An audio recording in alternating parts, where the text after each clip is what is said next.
I'll sometimes rock up to me, depending on who it is, I'm wearing a t-shirt and jeans, and people are like, is this the liquidator? And they don't understand that you don't need to be wearing a suit and tie to give them the right advice. A lot of liquidators, they've been liquidators all their lives. If they're a partner or they have a business as a liquidation firm, that is quite different to operating or owning a business in, say, the construction or hospitality industry, and every business faces its challenges. I feel that from my experience, I've worked in the insolvency industry and private enterprise, in particularly construction, so I can understand both sides of the story, and it helps me to provide that tailored approach to directors.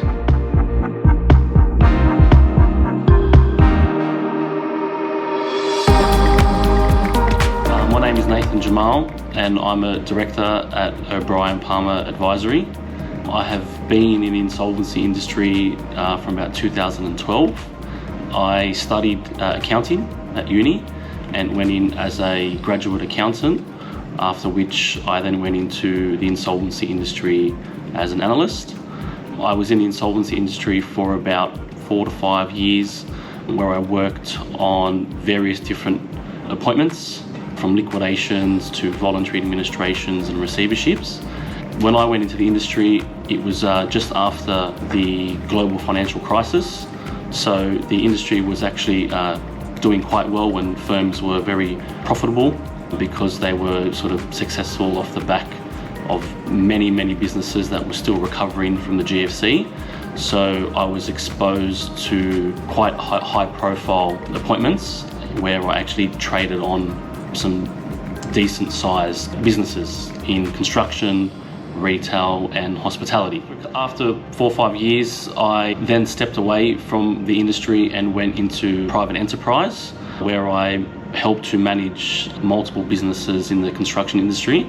It was interesting to work in a different side and actually work on and in a business, rather than being an analyst that sort of dealt with companies that had already failed. So it was a good insight to understand how a business worked and the struggles that directors faced in the day-to-day operations. And after a couple of years, I was actually working in a business that was a creditor of a large construction company that went into liquidation. It kind of prompted me to want to go back into the industry, and I found myself joining OBP, where I was able to bring that experience that I've had from running businesses, applied that with my knowledge of insolvency and working on complex matters, expanding on that network that I built being in the private enterprise, promoting the OBP brand and what we can provide to advisors and businesses in helping them to restructure and provide solutions to salvage and save their businesses. I get asked quite often why I'm in the insolvency industry. I genuinely enjoy insolvency, and I genuinely enjoy helping people. I take great satisfaction in providing solutions and executing on plans that we put in place to provide debt relief, in most cases, to directors, to help them to continue to be successful and prosperous in the future. What I find is that when I sit with directors or advisors or accountants, I get along quite well with them, because I'm quite down to earth with them. And a lot of people actually say that they're quite surprised at how relaxed and comfortable they feel when they sit with me or Liam or anyone in our team, because they generally expect that Men in Black type of liquidator to walk in and, who's quite dry and stern and very uncomfortable. So the fact that I'm quite down to earth and grounded, and I have that in-depth knowledge and experience of the difficulties that they face, they feel quite comfortable, and I can get my message across to them, and I understand the difficulties that they face. And I think that's a difference that we have here in helping our clients to feel comfortable knowing that we're going to be able to provide them with a solution that they're happy with. So in recent times, we're seeing a trend in directors really trying to save their business rather than just shut shop and move on, which is why the small business restructuring process has been quite popular. One particular case that sits close to my heart is a plumbing business that had an $800,000 ATO debt, and I actually know the director and his family, and they come from a very good family. They are very honest, work hard, but probably didn't have the best advice from their accountants and advisors, and the ATO debt had just continued to rack up because they would prioritize paying their staff and super, and generally it's not the best thing to say I'm going to compromise paying the ATO, but it is what it is, and that's where they were. They sat with me.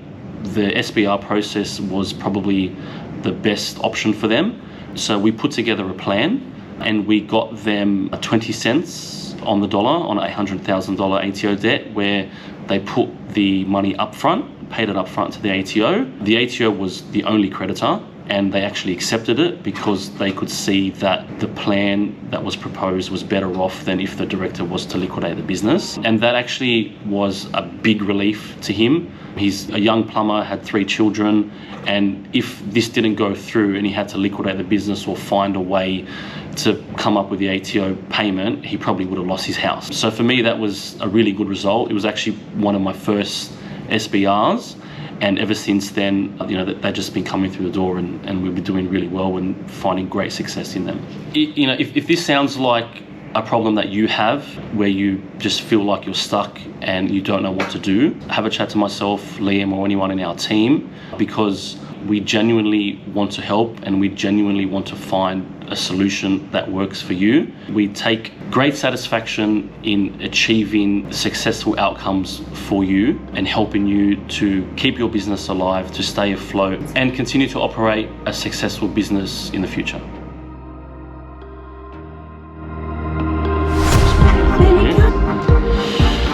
To be honest, I actually genuinely enjoy the industry, and so I don't think I know what to say there. But I think just like that. That would be great if you just get going. Yeah. All right, grab the balls. Yeah, I know. That's what people like. Okay, yeah. That's perfect. That's perfect. I could happy with it. Okay. Done. Yeah. It's in the right direction for a prosperous future. Yeah. That sounds a bit wanky. That's a tiny bit. Yeah, I'll probably do it better, right? So I'm like the little undercover guy. You've done it. Awesome. Oh, God.